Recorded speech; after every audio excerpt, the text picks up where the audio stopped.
এখন বর্ষাকাল, চারদিকে থই থই পানি, এর ভিতরে জমিতে আমন ধান চাষাবাদ করা হয়েছে।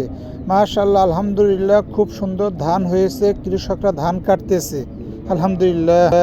এই জমির পানি যখন শুকিয়ে যাবে, আগাছা পরিষ্কার করে নতুন করে আবার সরিষা চাষাবাদ করা হবে। মাশাআল্লাহ, আলহামদুলিল্লাহ, কত সুন্দর সরিষা হয়েছে দেখেন।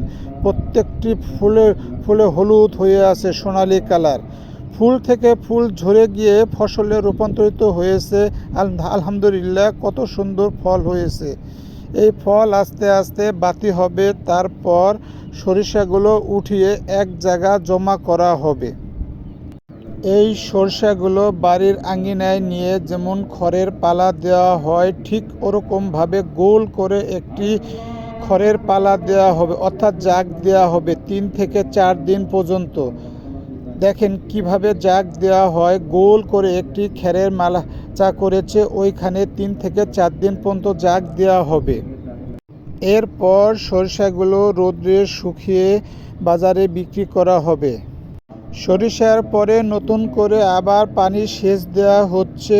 এই সেচের পরে ট্রাক্টর দিয়ে চাষাবাদ করে নতুন করে ফসল আবার রূপান্তরিত করা হবে। কৃষকরা অনেক পরিশ্রম করে, কৃষককে আমরা সম্মান করি এবং ভালোবাসি। দেখেন ট্রাক্টর দিয়ে জমি চাষাবাদ করা হচ্ছে। এক সময় গরু দিয়ে নাঙ্গল দিয়ে চাষাবাদ করা হয়তো, এখন কত সহজ পদ্ধতি এসে গেছে। এখন ট্রাক্টর দিয়ে কম সময়ে চাষাবাদ করা সম্ভব। এরপর জমি উর্বর করার জন্য কয়েকটি সার একসাথে মিক্সচার করে বোনানো হচ্ছে জমিতে সুন্দর ফসল হওয়ার জন্য। দেখেন আমি নিজেই সারগুলো বুনাইতেছি। কৃষক আমাদের অন্ন যোগায়, তাই কৃষককে আমরা সম্মান করি এবং ভালোবাসি।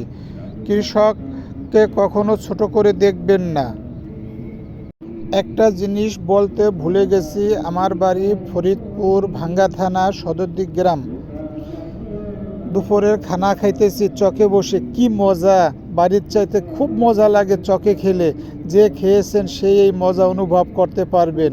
ইলিশ মাছ, সরিষা ইলিশ পাক করেছে, আলহামদুলিল্লাহ, খুব মজা হয়েছে। এরপর ধান রোপণ করা হচ্ছে। দেখেন দুইটি কৃষক কত সুন্দরভাবে ধান রোপণ করতেছে। এভাবে একটা একটা করে সারিবদ্ধভাবে ধান রোপণ করা হয়। আমার আব্বা বসে বসে দেখতেছে। আমার আব্বার জন্য সবাই দোয়া করবেন, আল্লাহ পাক তাকে যেন নেক হায়াত দান করেন এবং আল্লাহ পাক তাকে সুস্থতা দান করেন। সকলের কাছে দোয়া চাই। আমার আব্বার বয়স এখন 84 বৎসর, আমার বয়স 42 বৎসর। আমি এই 42 বৎসরে কখনো দেখিনি আব্বাকে বসে থাকতে। আমার জন্য এখন অনেক পরিশ্রম করে, তাই আমি আমার আব্বাকে খুব ভালোবাসি। আই লাভ ইউ বাবা, সবসময় ভালো থাকবা।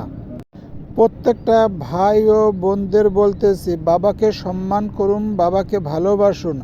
বাবা থাকতে বাবার মর্যাদা দিন। আপনি যত বিপদে পড়েন আপনাকে কেউ উদ্ধার করে আনবে না, আর যদি বাবা মা বেঁচে থাকে অবশ্যই আপনাকে উদ্ধার করে আনবেই।